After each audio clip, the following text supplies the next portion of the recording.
Brother Joel Mazo.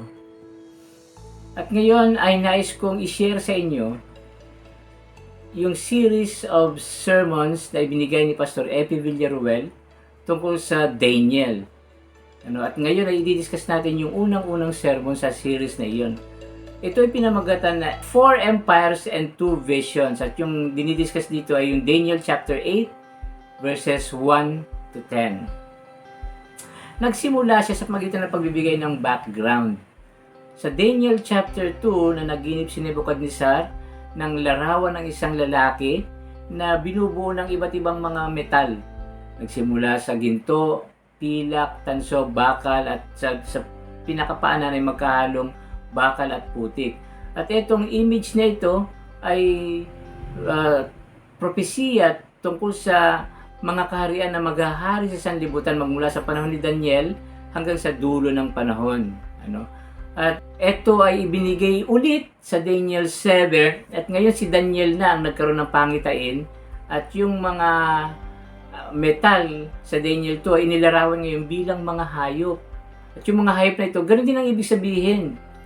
Tumutukoy din ito sa mga kaharian na maghahari sa sanlibutan. Yung Daniel ay may dalawang bahagi siya, yung historical at saka yung prophetic. At yung prophetic na bahagi ng Daniel ay yun yung dinidiscuss niya, yung mga kaharian ng tao na inilalarawan yung mga earthly kingdoms na na-discuss kanina sa Daniel 2 at Daniel 7. At yung pangalawang kaharian na dinidiscuss dito ay yung Kingdom of God. Yung earthly kingdom ay pansamantala dahil magwawakas dahil yung panaginip ni Haring Nebuchadnezzar tinamaan ng bato at tinamaan sa paa at nawala siya. So, yung mga earthly kingdoms magwawakas siya at papalitan siya ng heavenly kingdom. Yung bato sa panaginip ni Haring Nebuchadnezzar ay naging malaking bundok na tinakpan yung buong sanlibutan.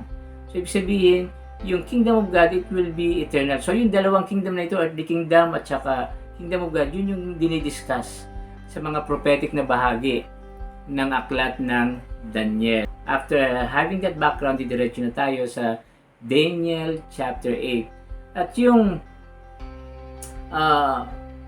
pag-unawa sa Daniel chapter 8 ay dapat magsimula sa bandang dulo. Dahil doon sa bandang dulo, sa Daniel 8:26, may binabanggit ng 2 beses yung salitang vision. Pero sa original na Hebrew ay magkaibang salita yung vision. Isa lang sa English vision lang. Pero sa original na Hebrew magkaiba siya. Yung unang vision it's translated as mare. At yung ibig sabihin ng mare ay malapit. Yung pangalawang vision, yung original Hebrew word for that is chazon.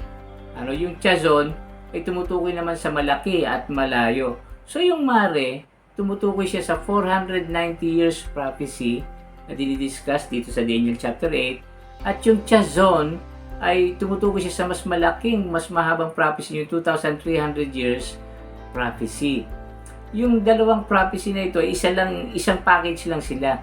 Magkasabay sila ng simula, yung mare para sa bayan ng Diyos na Israel at yung chazon para sa buong sanlibutan na magiging bayan ng Diyos din na para sa buong sanlibutan na para sa lahat ng anak ng Diyos sa buong kapanahunan.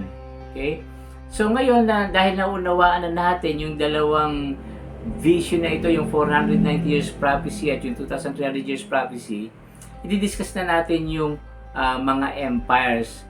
Sa Daniel chapter 8, ang vision na sa Daniel 7 nagsimula sa Babylon, dito nagsisimula na doon sa pangalawang empire, sa Medo-Persia. Nakakita si Daniel sa vision ng isang ram. Yung ram ay yung lalaking tupa at hindi magkapantay yung sungay niya. At ito ay pinapaliwanag sa verse 20 bilang Medo-Persia.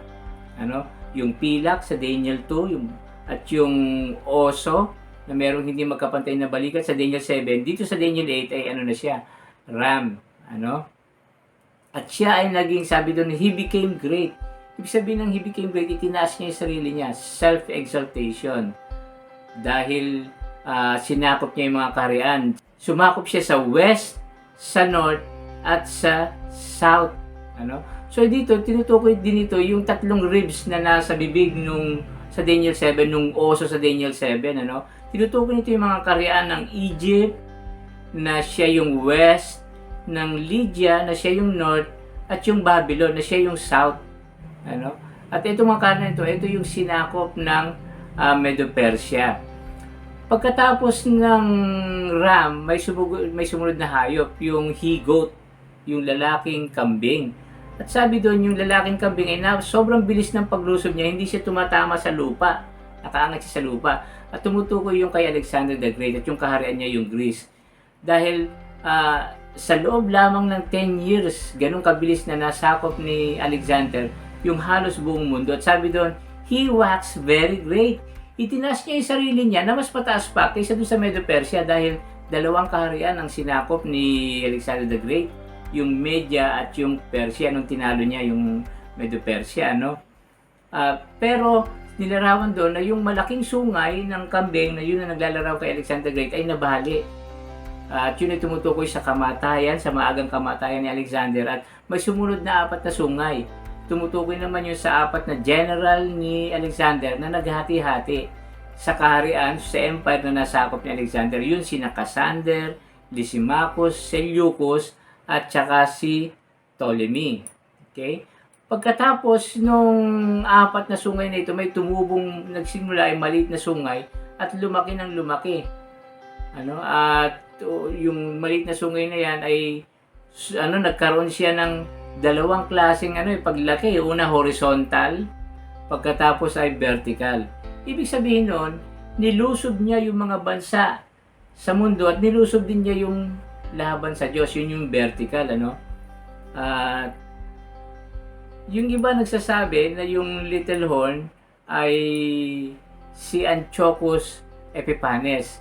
Pero kung uunawain nating mabuti yung talata, makikita natin na hindi kinakailangan na maging si Antiochus Epiphanes yung interpretasyon ng little horn. Dahil si Antiochus Epiphanes ay masyadong maliit para maging, masyado siyang, kumbaga tao lang siya para maging kalaban ng Diyos, Okay? So, sabi doon yung little horn ay lumusob sa east, na tumutukoy yun sa gera ng Rome. Kasi yung little horn, siya yung Rome It's the Roman Empire. So, yung lumusob ang Rome sa east, sa Macedonia, sa south, sa Carthage, at sa Pleasant Land, sa Judea. Sa lupain na ibinigay ng Diyos sa kanyang bayan sa Israel. At sabi doon yung little horn, it waxed exceeding great. Siya yung pinakamataas yung self-exaltation.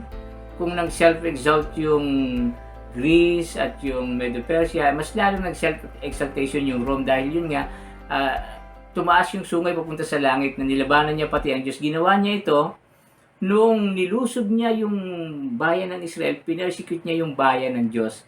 At hindi lang doon nagwakas kasi yung little horn, may dalawa siyang phases. Merong political phase, yung political kingdom ng Rome, at saka yung religious phase. Dahil yung Roma, nagkaroon din siya ng Holy Roman Empire.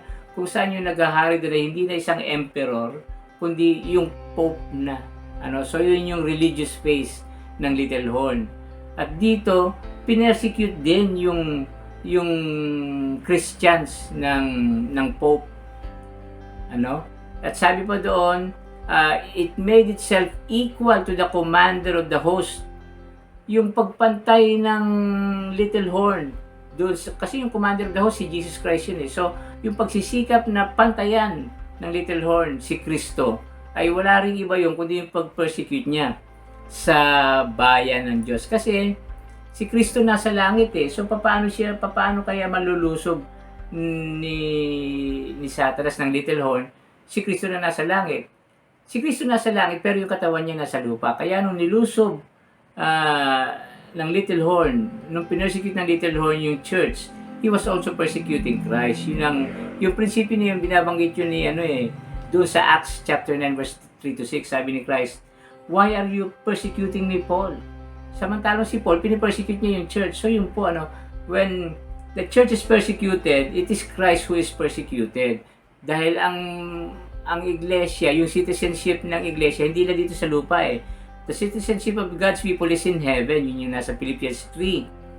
And yung inilalarawan din yung bayan ng Diyos na parang nakarating na sa langit.